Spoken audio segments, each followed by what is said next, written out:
Okay, so these are the tiles that we will be using for our mosaic. And this, sorry, bad angle. This is what the large tile looks like after it's been pressed. Okay, and I did some text on here, and we can talk about, you know, how text converts into something that scale. So what you need 6 pounds of clay for the big double guy. And you want to wedge your clay so that you have it in kind of a tube or cylinder shape. Go ahead and start pounding it out.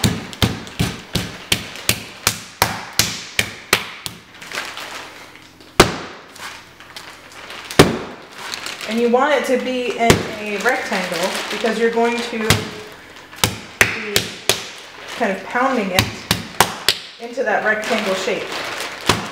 So if you start with any other kind of form, you're going to have more work ahead of you.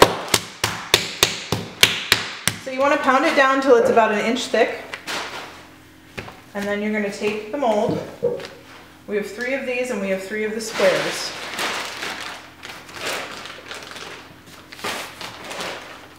You take the mold and you can see it's, you know, I've extended a little bit before that, or on the outside of that, that's okay.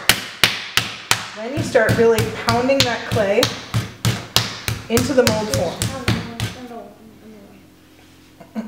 You can hear my son in the background, he's out here with me.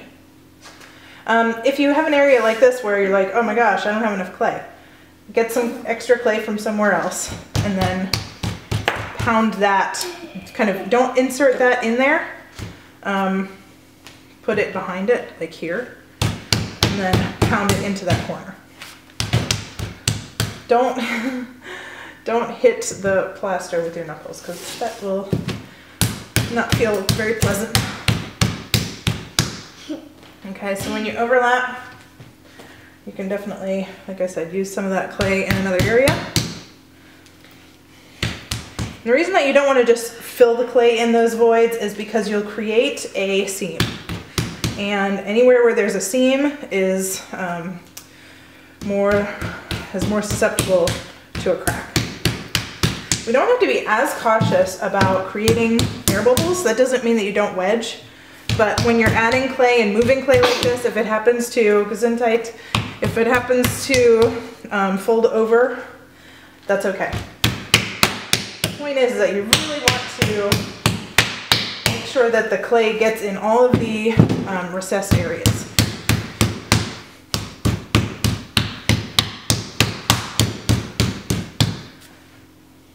Okay, trying to fill that spot in here. You know, and in the corners especially, take your thumbs and really push that clay down in there.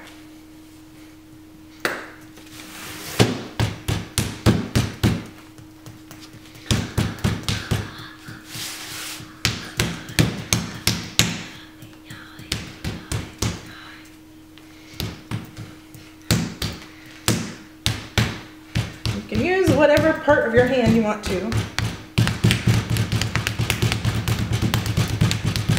So this kind of mold is called a press mold.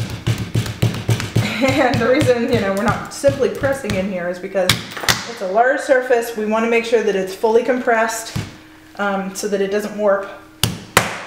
We want these to remain flat. Here's the square one. It does not have the same ridge on the end. I thought they all did. They don't. Okay, so then you can use a rolling pin and really make sure that you've got that clay in that mold. If you pull up any of the plaster, so I've got a little white bit here, you got to throw that clay away. So you just take your fingernail and you pull a little bit off and you throw that away, because plaster in clay will make it, you'll have what we call a blowout. Sorry, a blowout. It's not that it blows up, but if a piece of plaster gets in a wall or gets in a part of the clay, it will kind of blast out in the firing process. Then you take your wire tool, and you can also pick up bits of plaster this way, you know, if you're not careful. So don't be too aggressive when you're doing that.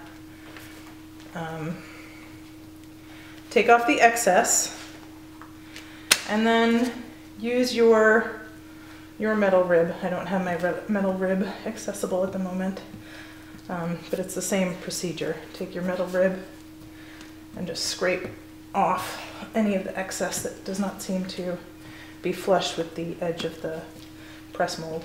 Another thing you can do while you're doing this is you want to very carefully start to pull away the edge of the clay from the mold. Otherwise, it does not release very easily. So as you're doing that, just kind of lift the edges. This back does not have to, I mean, you know, it shouldn't be like really uneven, but it does not have to be perfect either. It is going to be mounted with mortar. Excuse me. And so the mortar will help to kind of level things out, but you don't want it to be ridiculously uneven. Okay, so I'm gonna make sure you go around each edge with either with your fingers or your rib, and pull the clay away so that you're able to see the edge of the press mold there. Sometimes it's easier said than done. Sometimes just kind of get underneath there a little bit. This is an edge that we can clean up later, so if it looks kind of rough now, that's fine. We'll just use the subsequent stages of clay to refine that.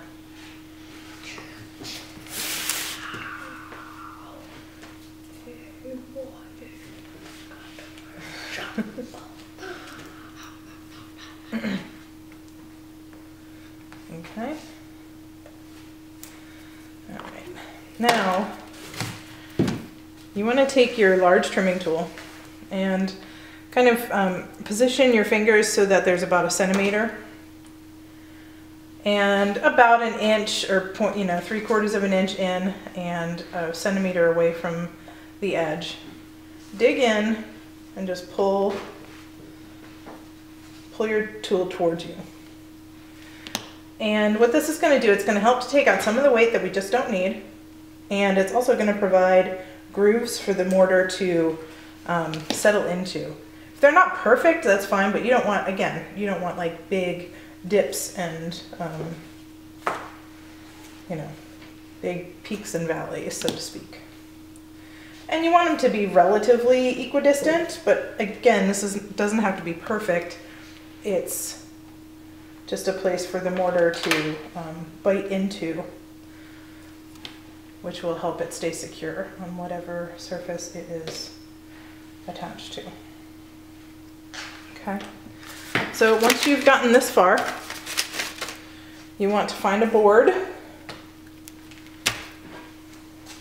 You don't need to get anything that's, you know, much larger than the mold itself.